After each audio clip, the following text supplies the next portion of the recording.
दोस्तों, एक बार सोचकर देखिए, एक परिवार के 6 सदस्य हैं। अब उन्होंने एक नया घर खरीदा है। वो घर भूतिया है। अब उस घर में आपको लगता है कि एक दो दिन आप रहेंगे, आपको भूतिया घटनाएं महसूस होना शुरू हो जाएंगी। तो ऐसा नहीं होता।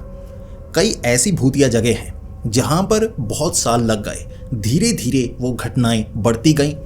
जैसे जैसे हमारी सकारात्मक ऊर्जा कम होती जाती है तो नकारात्मक ऊर्जा बढ़ती चली जाती है, ताकतवर होती चली जाती है। पोल्टरगिस्ट भी ऐसे ही हैं। किसी घर में पोल्टरगिस्ट है, कोई वहां पर रहना शुरू हो जाए तो शुरुआती कुछ समय तक उन्हें कुछ महसूस नहीं होता, या घटनाएं होती भी हैं तो बहुत कमतर होती हैं। लेकिन समय के साथ धीरे धीरे वो घटनाएं बढ़ती चली जाती हैं। और आज भी एक सच्ची कहानी में आपके लिए लेकर आया हूं, जिसे वेल डॉक्यूमेंटेड स्मर्ल हॉन्टिंग्स कहा जाता है।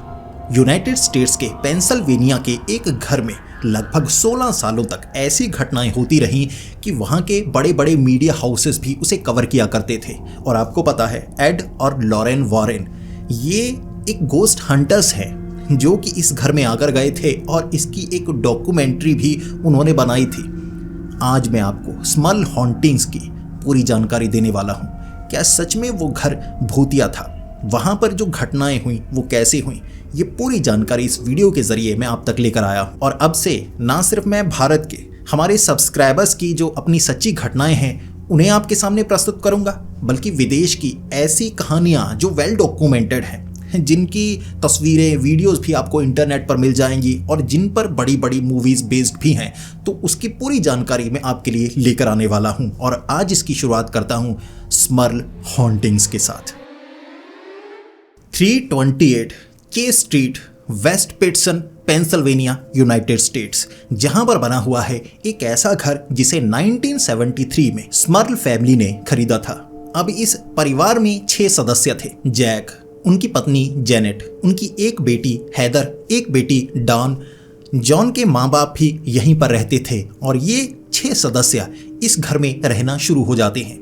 अब एक तरफ का हिस्सा जैक और जेनेट, उनकी बेटियां वहां रहा करती थी। एक तरफ जैक के माँ बाप रहा करते थे। शुरू में जैक के जो माँ बाप थे उन्हें किसी भी तरह की कोई परेशानी नहीं हो रही थी, और जो शुरुआती परेशानी हुई थी वो जैक, जेनेट और उनकी बेटियों के साथ शुरू हुई थी। 1974 से लगभग कुछ महीने बीत चुके थे और घर में कुछ भी ऐसा नहीं हुआ था जिसे डरावना कहा जाए या परेशानी भरा भी कहा जाए। और 1974 में जो प्लम्बिंग पाइप्स थी उसमें छोटी छोटी परेशानियां आ रही थी। कई जगह पर लीकेज जैक को मिलती और जेनेट भी जब काम कर रही होती तो वो देखती कि नीचे इतना ज़्यादा पानी आ चुका है। तो जो प्लम्बिंग पाइप्स हैं वो उसकी रिपेयर करवा रहे थे और महीने में कम से कम 6 से 7 बार उन्हें उन पाइप्स की रिपेयर करवानी पड़ती, क्योंकि उन्होंने ये पुराना घर खरीदा था। ज़्यादा पुराना भी नहीं था, इसे सेकंड हैंड कह सकते हैं। तो पुराने घर में हो सकता है पुरानी कुछ परेशानियां हों जो ऐसे उभर कर आ रही हैं, तो उनके दिमाग में ज़्यादा कोई अजीब ख्याल नहीं आया। यही आया कि ये छोटी मोटी हमने गलती कर दी है, अब रिपेयर तो करवाती रहना होगा। तो बार बार जगह जगह से लीकेज हो रही थी और कई जगह से जैसे दीवारों पर स्टेन्स आ रहे थे, दाग धब्बे। ये सीलन के दाग धब्बे थे जो काले काले जगह जगह आ रहे और उन्हें बार बार सफाई करने की ज़रूरत पड़ती। अब एक तो महीने में 6-7 बार आप सोच सकते हैं कि जगह जगह लीकेज आ रही है, एक काले धब्बे जगह जगह पड़ते जा रहे हैं। तो उन्हें थोड़ी थोड़ी परेशानी होने लगी थी, जिसमें उनका खर्च होता, क्योंकि वो यूनाइटेड स्टेट्स में रहते थे। तो यहाँ अगर किसी प्लम्बर को भी बुलाना है तो कुछ $100 उसे देने पड़ते थे। और उस फैमिली के पास उस समय ज़्यादा रुपए नहीं थे, क्योंकि वहाँ कुछ समय पहले बाढ़ आई थी तो उन्हें ये नया घर खरीदना पड़ा था। तो खर्च बहुत ज़्यादा हो चुका था। अब ये छोटे मोटे जो खर्च हो रहे थे थोड़ा परेशान करने लगे थे उन्हें। अब इस तरह से उनके 2 साल बीत चुके थे और 2 सालों में, जैसा मैंने आपको बताया, हर महीने 6 से 7 बार पाइप लीकेज हो जाना, जगह जगह सीलन के दाग आना। 2 सालों तक ये चलता रहा और उन्हें लगने लगा कि ये पुराना घर खरीदकर उन्होंने गलती तो नहीं कर दी, काफ़ी ज़्यादा खर्च हो रहा है। लेकिन 1975 के बाद उनके साथ कुछ अलग घटनाएं होने लगी। जैक, जो एक कमरे में होते अपनी बीवी जेनेट के साथ, और रात के वक्त जो उनकी बेटियों के कमरे के बीच वाली दीवार है ना, उस पर बैंगिंग के साउंड आने लगते, यानी जैसे कोई हाथ मार रहा है, टक टक टक। अब उस दीवार से भी आवाज़ आती, बाथरूम वाली दीवार से भी आवाज़ आती और दूसरी दीवारों से भी कुछ आवाज़ें आती। शुरुआत में ये आवाज़ें बहुत कम थी और जैक को लगा करता कि वहाँ जितने घर बने होते हैं ना, ऐसा नहीं है कि सिर्फ लकड़ी से दीवार खड़ी कर दी। अब उस दीवार के बीच में भी बहुत फिलिंग की होती है, तो काफ़ी जगह होती है और कभी कभी वहाँ चूहे घुस जाते हैं, जिससे खुरचने की वगैरह दीवारों से आवाज़ें आती रहती हैं। तो उन्हें लग रहा था ये आवाज़ें बीच में कोई चूहा घुस गया होगा, या रकून जो कि वहाँ पर बहुत ज़्यादा पाए जाते हैं दीवारों में, ऐसा कोई रकून घुस गया होगा। लेकिन धीरे धीरे आवाज़ें काफ़ी ज़ोरदार होने लगी और ये 1975 से 1977 तक चला था कि ये जो बैंगिंग की साउंड थी ना, जैसे कोई हाथ मारा करता और बड़ी ज़ोरदार आवाज़ होती, जिससे जैक काफ़ी डर जाता और जेनेट भी डरती। और धीरे धीरे पहले 1 साल ये आवाज़ जैक और जेनेट को सुनाई देती थी। फिर बेटियां भी कहने लगी कि दूसरी दीवारों से रात के 12 बजे या 3 बजे ऐसी आवाज़ें आती हैं जैसे कोई ज़ोर ज़ोर से हाथ मार रहा होता है। बाहर वाली दीवार से भी, बाहर कोई नहीं होता, अंदर वाली बाथरूम वाली दीवार, जबकि बाथरूम में कोई नहीं है, तो ये आवाज़ें परेशान करने लगी थीं और उन्हें लग रहा था कि कोई पोल्टरगीस्ट घर में हो सकता है जो ये आवाज़ करता है। अब 1976 में उनके पास पुराना टीवी हुआ करता था, जो मोटे टीवी हमारे घरों में भी पहले हुआ करते थे, वो टीवी। अब उस टीवी का प्लग निकाला हुआ था, ठीक है, तो चल तो वो सकता नहीं। अचानक उसमें स्पार्क हुआ, जिस कारण उसमें आग लग गई और एक छोटा धमाका हुआ जिससे वो टीवी सड़ गया। लेकिन परिवार में किसी को समझ में नहीं आ रहा था कि अपने आप कैसे हो गया। भाई इसमें बैटरी भी नहीं लगी, अपने आप वो जल कैसे गया, धमाका कैसे हो सकता है, जबकि बटन बंद था, प्लग को निकाला गया था। उनकी समझ में तो कुछ नहीं आया, तो उन्होंने एक इलेक्ट्रीशियन को बुलवाया। अब उस इलेक्ट्रीशियन ने उस टीवी को ठीक किया, खर्च भी काफ़ी हुआ, लेकिन उस इलेक्ट्रीशियन का यही कहना था कि वोल्टेज घटी या बड़ी होगी जिस कारण ये हुआ। लेकिन भाई प्लग को निकाला गया है, ये टीवी धमाके से उड़ कैसे सकता है? बिजली के कारण ऐसा हुआ हो सकता है ना। सामने बैठे हुए थे, वो टीवी चला नहीं रहे थे, परिवार बैठा हुआ। अब परिवार में 6 सदस्य थे, 6 के 6 उस समय वहाँ पर बैठे हुए, तो ऐसा भी नहीं कि किसी और ने ऐसा किया हो, घर में उनके सिवा कोई नहीं। तो भाई ये टीवी अपने आप ऐसे धमाके से जल गया ना, तो परिवार में थोड़ा डर पड़ चुका था। 1976 में ये हुआ था। अब 1977 में उन्हें यहाँ रहते हुए लगभग 4 साल हो चुके थे और जो जैक की बीवी जेनेट थी, वो महसूस करने लगी थी कि घर में कई जगह ऐसी हैं जिसे वो कोल्ड स्पॉट्स कहती है। कोल्ड स्पॉट्स यानी कि उस जगह खड़े हो जाओ तो ऐसी ठंड लगती है जैसे बहुत ज़्यादा ठंड है, जबकि वहाँ पर जब गर्मियाँ होती तब भी ऐसा होता। तो 1977 में उसने अपने पति को दिखाया और जो जैक के माँ बाप थे वो भी उस जगह खड़े होकर देख चुके थे कि ये कोल्ड स्पॉट्स हैं। भाई कमरे में एसी काम नहीं कर रहा, हीटर काम कर रहे हैं, गर्मी है, एक तरफ इतनी गर्मी है कि भाई बिना कपड़ों के आप खड़े हो सकते हैं, ठंड नहीं लगेगी। कोल्ड स्पॉट्स पर खड़े हो जाओ तो ऐसे लगता है जैसे शरीर ठिठुरने लगता है। क्या चीज़ है, ऊपर कुछ नहीं है, नीचे कुछ नहीं है। तो ऐसे कई कोल्ड स्पॉट्स उन्होंने ढूंढ निकाले थे। अब ये कोई साधारण घटना नहीं थी, इसे वो सुपर नेचुरल घटना मानते थे कि हमारे घर में अब कुछ तो है। टीवी खराब होता है, बैंगिंग साउंड्स आती है, अपने आप लीकेज होती है तो पानी निकलना शुरू हो जाता है। ऐसी परेशानियां घर में आ रही हैं, बच्चे भी परेशान हो रहे हैं, बुजुर्ग भी परेशान हो रहे हैं, जैक और जेनेट भी खुद परेशान हैं कि इससे निपटारा कैसे पाया जाए। सब कुछ समझ से बाहर है और अब तक उन्होंने आस पड़ोस में लोगों को बताना शुरू कर दिया था कि हमारे घर में ऐसा हो रहा है। क्या पहले यहाँ पर जो परिवार रहा करता था उनके साथ भी कुछ ऐसा हुआ करता था? वो जानकारी जुटाना चाहते थे, लेकिन कोई खास जानकारी उन्हें मिल नहीं रही थी। पुराने जो ओनर थे उनसे पूछ लिया था, उनके साथ तो ऐसा कुछ नहीं हुआ था। इस परिवार के साथ ये सब हो रहा था। अब जैक और जेनेट की 2 बेटियां थीं, हेदर और डॉन। 1979 में उन्होंने सबसे पहले एक काले साये को देखा। वो ज़्यादातर जो उनका कमरा होता ना, उसका दरवाज़ा वो बंद नहीं करती थी, खुला रखती थी, क्योंकि बाहर से कभी जैक और जेनेट कुछ देखने के लिए आते कि परेशानी तो नहीं हो रही। काफ़ी छोटी बच्चियां थी वो, तो देखना चाहते थे कि कहीं ने कोई परेशानी नहीं हो रही है, कोई नींद अच्छे से आ रही है, क्योंकि घर में ऐसे पोल्टरगीस्ट वाली घटनाएं हो रही थी, चीज़ों का हिलना या बैंगिंग साउंड्स। तो 1979 में पहली बार जो दोनों बेटियां थी ना, हेदर और डॉन, उन्होंने एक काले साये को देखा। वो काला साया जैसे धुएं से बना हुआ हो, लेकिन इंसानी शरीर था। उसे वो दरवाज़ा खुला था ना, वहाँ से एक तरफ निकलते हुए उन्होंने देखा। जब बाहर जाकर वो देखने के लिए गई, वहाँ कोई मौजूद नहीं था। जैसा कि मैंने आपको बताया, ये घर 2 सेक्शन में बना हुआ था, डबल स्टोरी डुप्लेक्स ये घर था।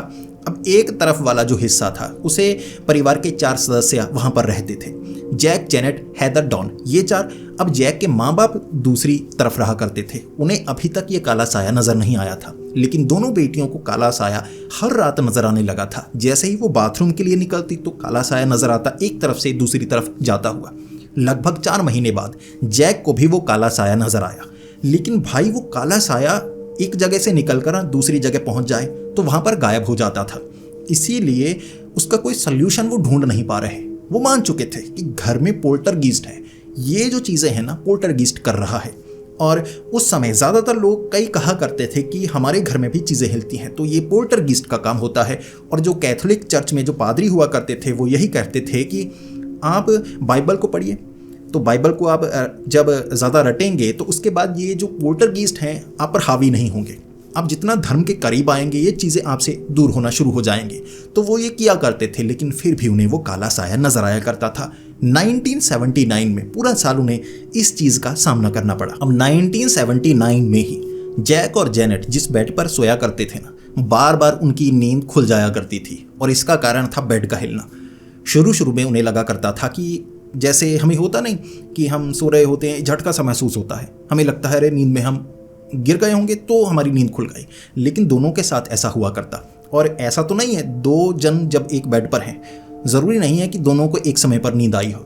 एक सोया हुआ है, एक को अभी नींद नहीं आई। तो जेनेट एक वक्त पर जाग रही थी जब जैक सो रहा था, तो बेड बहुत ज़ोर से हिला, जैसे नीचे से किसी ने हिलाया हो।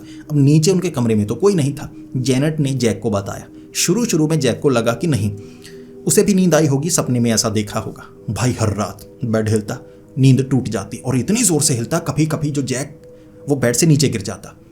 पहले भी वो सोया करता था, ऐसे थोड़े ना है इतना हिल जाए कि नीचे गिर जाए। जेनेट नीचे गिरती, जैक नीचे गिरता, तो ये घटनाएं हो रही थी। उन्हें अब इतना पता लग गया था कि ये जो पोल्टरगीस्ट है उनके घर में लगभग 6 साल हो चुके थे उन्हें इस घर में रहते हुए। अब ये जो ताकत है ना ये हावी होने लगी थी। बेड हिल रहा है भाई, ये कोई छोटी मोटी चीज़ नहीं है, हल्की चीज़ नहीं है। बेड को हिलाना कोई आसान काम नहीं होता जब 2 लोग उसके ऊपर लेटे हुए हों। अब बेड हिल रहा है और वो गिर तक रहे हैं। इसका निपटारा वो चाहते थे, निपटारा हो नहीं पा रहा था, उनकी समझ से बाहर था। पादरी को बुलाकर देख लिया लेकिन कुछ नहीं हो पा रहा। ये चीज़ें कभी कभी होती हैं, जब होती हैं तो उन्हें डरा देती हैं। अब इसी चीज़ के कारण जो जैक के माँ बाप थे वो भी थोड़ा थोड़ा चिंतित रहने लगे थे। आवाज़ उन्हें भी सुनाई देती थी। उस तरफ तो ज़्यादा घटनाएं नहीं होती थी, लेकिन कुछ चीज़ें कभी कभी हिलती थी।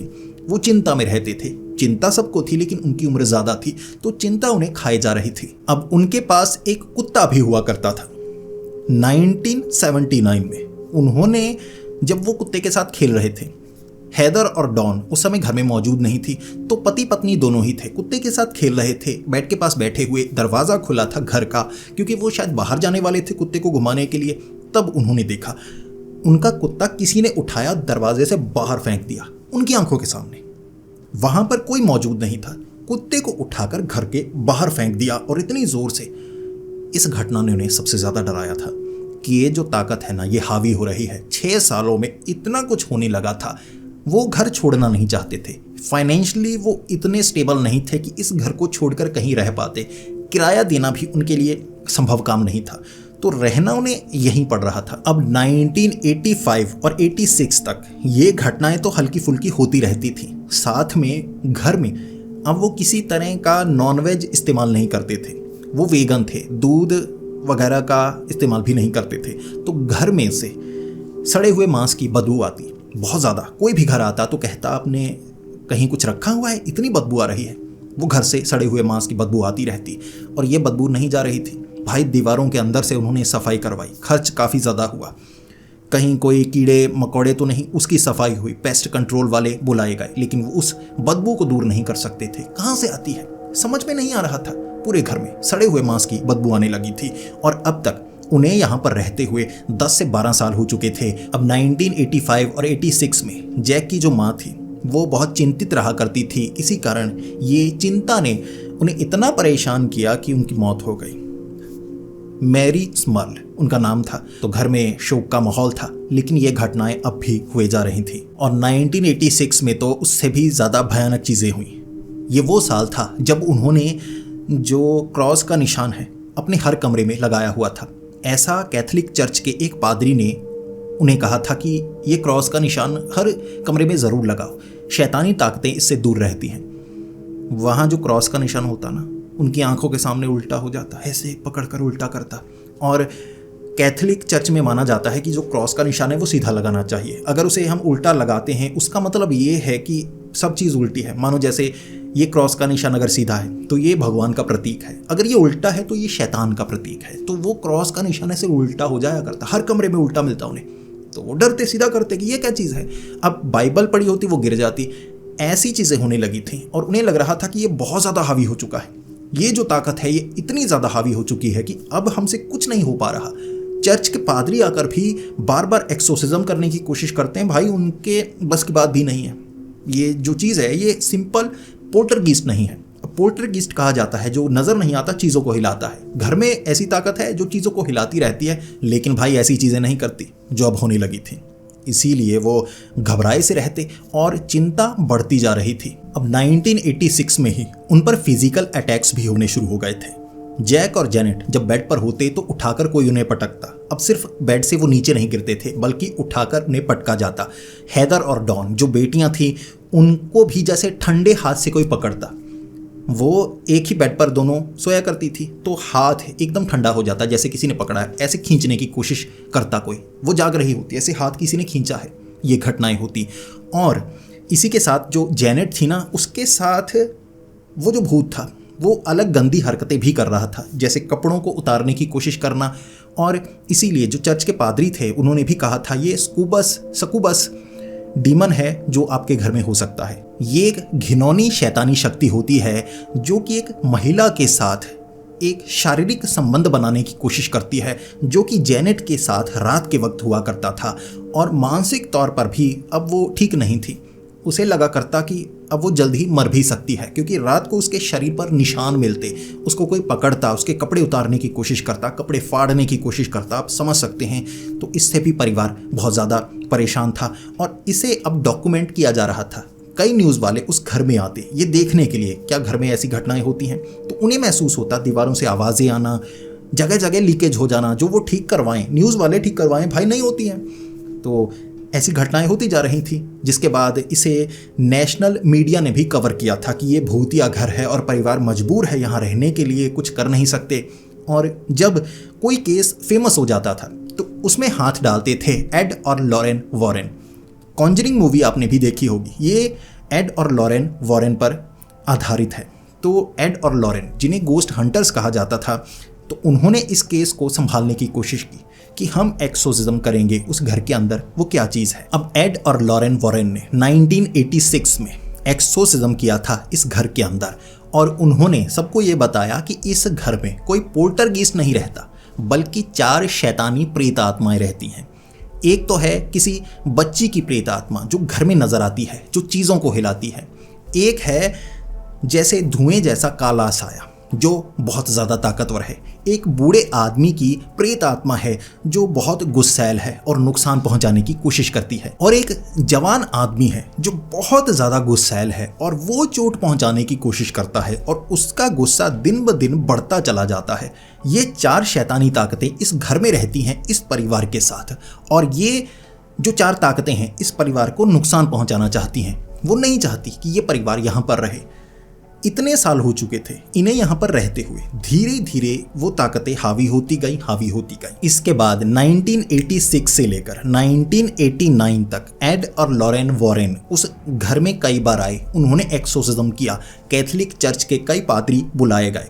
शुरुआत में माइनर एक्सोसिज्म उस घर के अंदर किया गया, जिससे कुछ उन्हें आराम मिला, लेकिन घटनाएं घट नहीं रही थी। फिर मेजर एक्सोसिज्म जो इवेंट्स कई वहाँ पर किए गए, जिसके बाद लग रहा था कि ये भूतिया घटनाएं कम हो जाएंगी या घट जाएंगी, लेकिन ऐसा नहीं हुआ। उन्हें रात को भयानक सपने आया करते, चीज़ें अपने आप हिला करती, धीरे धीरे बेड भी हिला करता। घटनाएं कम हुई, फिर से बढ़ना शुरू हो गई। यानी कि एक्सोसिज्म का कोई खास असर नहीं हुआ था, सिर्फ कुछ समय के लिए शांति मिली। और इसलिए ये परिवार अब सोचने पर मजबूर हो गया था कि एड और लॉरेन जो कि इतना मशहूर हैं, गोस्ट हंटर्स हैं, ऐसी घटनाएं कहीं होती हैं तो ये उन्हें कम करते हैं। इसे रिकॉर्ड भी किया गया, लेकिन फिर भी कोई फ़ायदा नहीं हुआ। तो परिवार 1989 में इस घर को बेचने के लिए तैयार हो गया कि भाई घर को बेचेंगे, कम में बेच देंगे, लेकिन ये जो परेशानी है इससे दूर निकलना है। परिवार ने इस घर को बेचा और इस तरह उन्हें इससे छुटकारा मिला। स्मर्ल फैमिली 15 सालों तक इस घर में रही थी और 15 साल सोच सकते हैं ऐसी घटनाओं का उन्हें सामना करना पड़ा। कई कहानियां आपने सुनी होंगी कि किसी परिवार ने नया घर खरीदा और वहां पर कुछ अजीब होने लगा, जब बात हद से बाहर निकल गई तो उन्हें वो घर छोड़ना पड़ा। लेकिन 15 सालों तक एक परिवार वहां पर रहा। जैक की जो माँ थी वो भी गुजर गई इसी चिंता में, लेकिन 15 साल बाद उन्हें इससे छुटकारा मिला और नए घर में वो मूव हुए, जहां उन्होंने कहा हमारे साथ अब कुछ नहीं हो रहा है, सब कुछ ठीक है। अब इस कहानी पर 1991 में द हॉन्टेड मूवी भी बनी थी और कई ऐसी मूवीज हैं जो इस कहानी पर बेस्ड हैं। अब ये तो बात रही उस कहानी की जिसे वेल डॉक्यूमेंटेड माना जाता है, लेकिन जब उस परिवार ने, स्मर्ल परिवार ने इस घर को बेचा था ना, यहाँ पर रहने नया परिवार आया। नए परिवार के साथ कुछ नहीं हुआ था, कुछ भी नहीं। उन्होंने कहा हम बिल्कुल खुश हैं। इतने सालों तक वो परिवार रहा और उन्होंने कहा कि यहाँ हमें कोई चीज़ देखने को नहीं मिली। हमारा बेड कभी नहीं हिला, लीकेज हुई नहीं, पहली बार हुई थी ठीक करवा दी, दोबारा लीकेज नहीं हुई, दीवारों से कोई आवाज़ नहीं आती, भाई कोई भूत नहीं है। इसीलिए कई मीडिया हाउसेस इसे एक फेक हॉन्टिंग्स बता रहे थे और कह रहे थे कि एड और लॉरेन जानबूझकर जो कहानी फेमस हो जाती है उसमें हाथ डालते हैं। तो कई केस उनके फेक माने जाते थे और इसे भी वो परिवार इस घर को बेचना चाहता था, लेकिन महंगे में बेचना चाहता था। तो ऐसे हॉन्टिंग्स बनाकर इसमें रहे और इसे महंगा बेचा। बड़े बड़े मीडिया हाउसेस ने ये कहानी बनाई। अब कुछ मीडिया हाउसेस इसे एक सच्ची कहानी मानते थे, कुछ लोग इसे झूठी कहानी मानते थे। अब मैं ये आप पर छोड़ता हूं कि आपको क्या लगता है, ये एक सच्ची कहानी होगी या उनकी बनाई गई कहानी जो कि इतनी रियलिस्टिक थी कि बड़े बड़े न्यूज़ चैनल भी भटक चुके थे। आपको क्या लगता है नीचे कमेंट्स में ज़रूर बताइएगा। और आप चाहते हैं मैं ऐसे ही वेल डॉक्यूमेंटेड केसेस आपके लिए लेकर आऊँ तो नीचे कमेंट करना ना भूलें। वीडियो अच्छी लगी हो तो इस वीडियो को लाइक ज़रूर करें, दोस्तों के साथ शेयर करें ताकि ये जानकारी उन तक भी पहुँच पाए। ऐसी ही वीडियोस देखना पसंद है तो हमारे इस चैनल को सब्सक्राइब कर लें ताकि नई वीडियो सबसे पहले आप देख पाएं। तो मिलते हैं अगली वीडियो में, तब तक के लिए डरते रहें।